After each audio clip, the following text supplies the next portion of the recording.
Ever found yourself needing to extend a deadline for a work report or an essay and didn't know how to ask politely? This episode will equip you with essential English phrases to confidently request more time in any situation. Discover how to use expressions like swamped, push back, or something unexpected came up to navigate professional, academic, and casual requests with ease. In the following examples, you'll hear practical ways to ask for more time when you need it. We've put together some real-life situations so you can get a feel for how to naturally approach these conversations. Let's jump into the practice samples. Simulation 1. Mark, I wanted to talk about the quarterly report. I know the deadline is this Friday, but I'm a bit swamped with the new client onboarding. Okay, Sarah, what's up? Would it be possible to get an extension on that? I'm trying to prioritize the client setup, and I don't want to rush the report. How much more time do you think you'd need? If we could push back the deadline until next Wednesday, that would be a huge help. I could really focus and get it done properly by then. Next Wednesday sounds reasonable. Just make sure to keep me updated on your progress. Thanks for letting me know. Will do, thanks, Mark. Simulation 2. Mr. Davis, do you have a moment? I wanted to talk about the essay. Yes, Emily, what can I help you with? I was hoping to ask for an extension on the research essay due next Monday. I've been facing a bit of a challenge with my internet connection at home, which has made it hard to get all the resources I need. I see. How much more time are you looking for? Could I turn it in by the following Friday? That would give me enough time to catch up and make sure it's my best work. All right, Emily, I can give you an extra week. Just make sure you use the library's resources if your home internet is still giving you trouble. Thank you so much, Mr. Davis. I appreciate it. Simulation 3. Hey Ben, do you have a quick second? About the flyers for the charity event. Sure, Lisa, what's up? I was wondering if I could get a little more time to finalize them. Something unexpected came up with my work schedule this week, and it's thrown me off a bit. Oh, no problem. When do you think you can get them finished up? I'm aiming to get them to you by Friday afternoon. I just need a couple more evenings to wrap everything up. Sounds good, Lisa. Friday afternoon works for me. Thanks for giving me a heads up. No problem, thanks, Ben. That first one was a classic work scenario. Exactly. Notice how Sarah started by acknowledging the original deadline, then clearly stated her reason without oversharing. I'm a bit swamped right now is a common way to say you're very busy. And push back the deadline is a perfect phrasal verb there. Also, aim for sets a new clear expectation. Right in the second sample, Emily used, I was hoping to ask for an extension. That's a softer, polite approach, especially good for an instructor. Facing a bit of a challenge is also a nice, non-specific way to explain a difficulty. And could I turn it in by is direct but still polite. And catch up is a great phrasal verb for when you need to get back on track.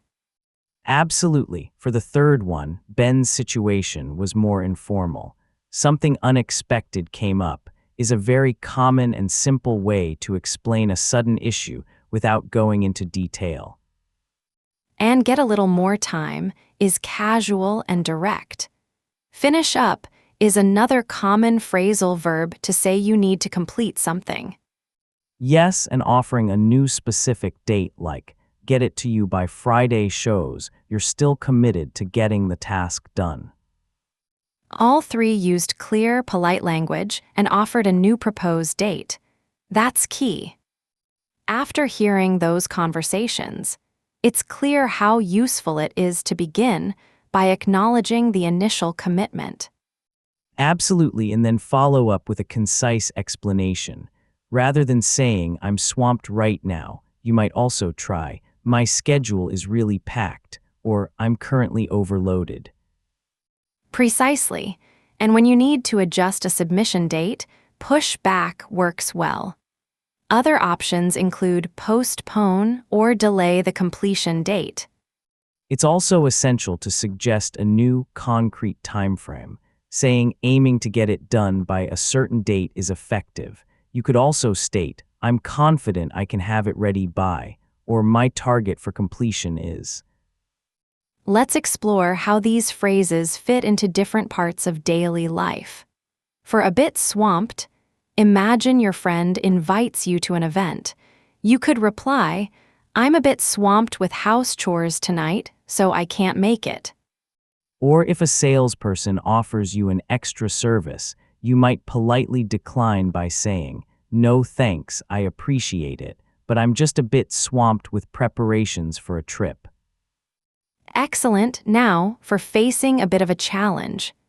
At a sports practice, you could tell your coach, I'm facing a bit of a challenge with this new drill. And when learning to cook a complex dish, you could share, I'm facing a bit of a challenge with the sauce consistency. Moving to something unexpected came up. If you need to cancel a dinner reservation, you could call and say, Hi, something unexpected came up, and I need to cancel my table. Finally, wrap everything up. Your study partner might suggest, let's try to wrap everything up before midnight tonight. Or at home, I just need to wrap everything up in the kitchen before we relax. The feeling you convey when asking for time off or an extension is important. For a relaxed tone, you might say, mind if I get another day on this? Exactly. Or, I'll need a little more wiggle room on that one. That's quite casual for close friends or a very informal team. However, for a more polite approach, particularly with someone in a position of authority or a new contact, phrases like, would it be possible to request more time, work better. Alternatively, I was hoping to inquire about extending the time frame. That conveys greater respect and consideration. Always think about who you're speaking to. If you're discussing a project with a colleague, can I have a bit more time to finish, is generally fine. But if you're communicating with a professor about an assignment, I would be grateful for an opportunity to submit it later. Sounds more appropriate and thoughtful. All right, let's dive into some rapid-fire scenarios. I'll give you a situation, and you give us the perfect quick response using what we've learned. I'm ready, let's do it. First up, a customer is upset about a delayed delivery. How do you address them? Start with, I understand your frustration. Some unexpected issues came up with shipping.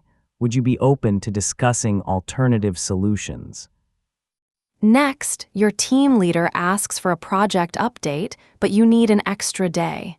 What do you say? A direct but polite option.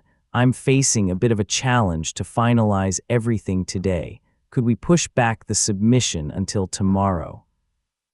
And finally, a colleague wants to schedule a last-minute meeting, but your schedule is already full. You could say, my schedule is really packed at the moment. I'm a bit swamped. Would it be possible to connect later this week instead? Fantastic responses. Now, for a lightning-fast summary of our key takeaways from today's session. First, always acknowledge your initial commitment and then offer a clear, brief explanation for any changes. Clarity is key. Secondly, when proposing a new submission time, make sure it's concrete and consider the overall tone you want to convey. And finally, always tailor your language. Think about who you're speaking to and adjust your level of formality accordingly. Excellent points to remember.